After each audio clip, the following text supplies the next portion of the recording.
Hello, my name is Jim McGillivray and welcome to the Pipe Box, your source for all things piping. If you find this video useful, please give it a like, and please subscribe to this YouTube channel to see more videos like this.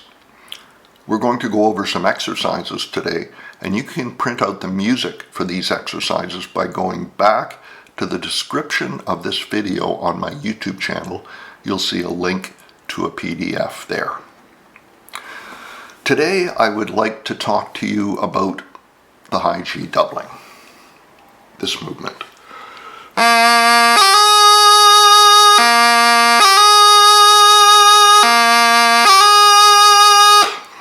Above my shoulder in the first bar, you will see two high G doublings written the same way that you would find them in a tune.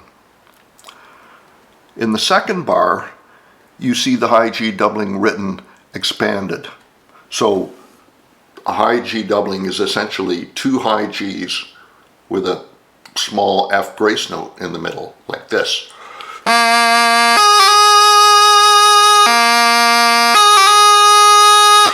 We call this a doubling, but in fact it's more of a throw. It's a lot like a D throw, where all the fingers making the grace notes end up off of the chanter. In order to play this movement well, I would like you to take a different view of it. Let's perceive this movement in a slightly different way. Rather than thinking of it as two high Gs with a strike in the middle, what I want you to do is play a high G grace note from low A to F, and then finish on the high G, like this.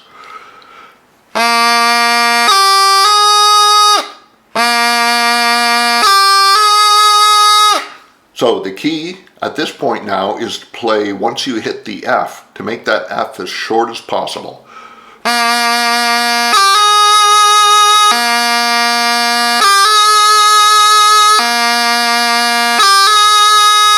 That's how we're going to frame our high G doubling, as a grace note up to F, finishing on the high G.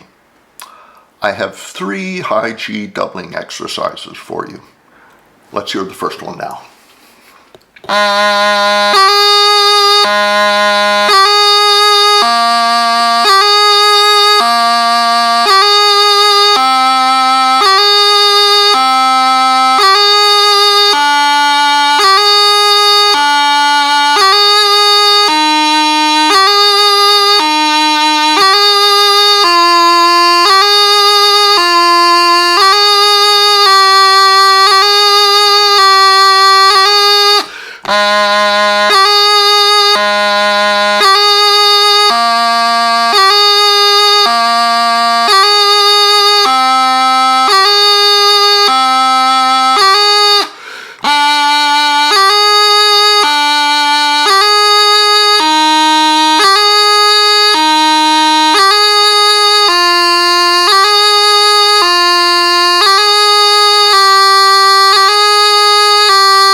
First thing that's important in this exercise is to make sure you play the high G grace note that I'm asking you to play on the beat, meaning that when that high G finger hits the chanter, your foot hits the floor, like this.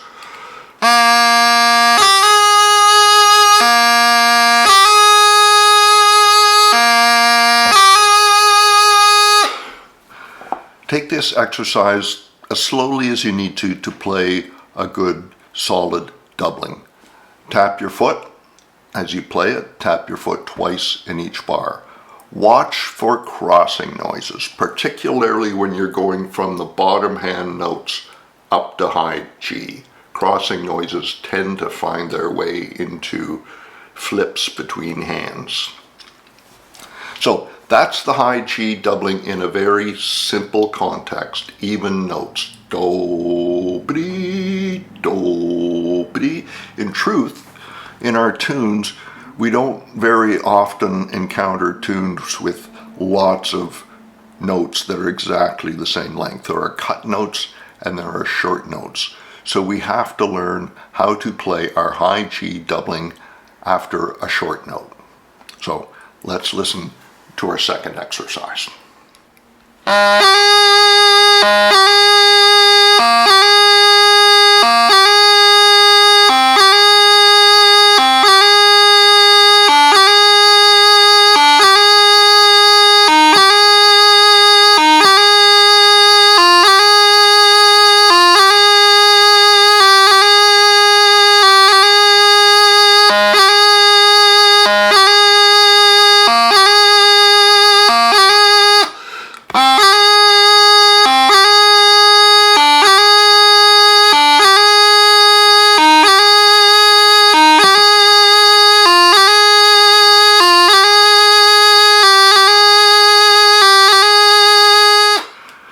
Being able to execute doublings after short notes is a very important skill for intermediate players to develop.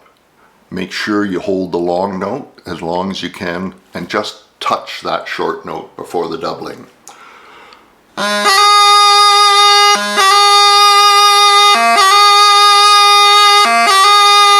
And remember, you're still playing a G grace note, which you're lifting immediately off the chanter when you play the doubling.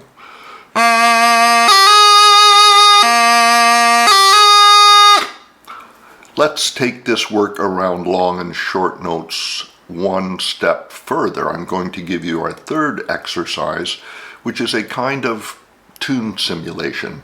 This is how you might see high G doublings appearing in a 2/4 march.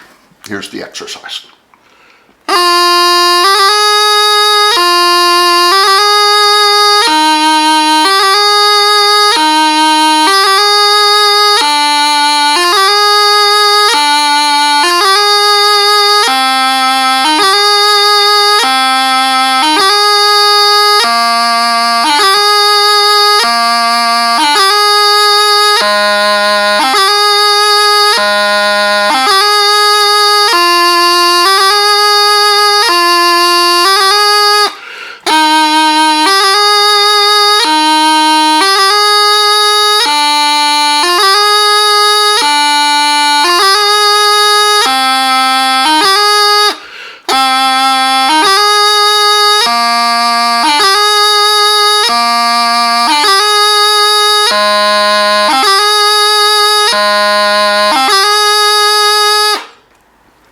This exercise is a bit tricky in that there are some unusual note combinations that may slow you down a bit the first 2 or 3 times you go through the exercise.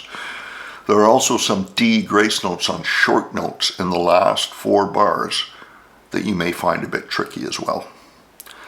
There are also lots of high A grace notes in this exercise. High A grace notes and high G doublings tend to go hand in hand.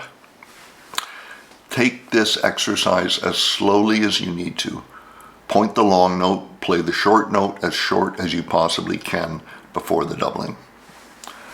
Finally, watch for crossing noises. As I mentioned earlier, crossing noises tend to appear most frequently when we're flipping back and forth between hands. That's about it for the high G doubling.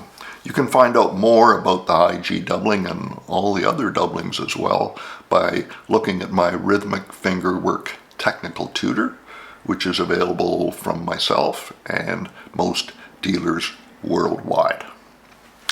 Practice these exercises and you will see immeasurable improvements in your high G doubling. From me, Jim McGillivray at the Pipe Box, good piping.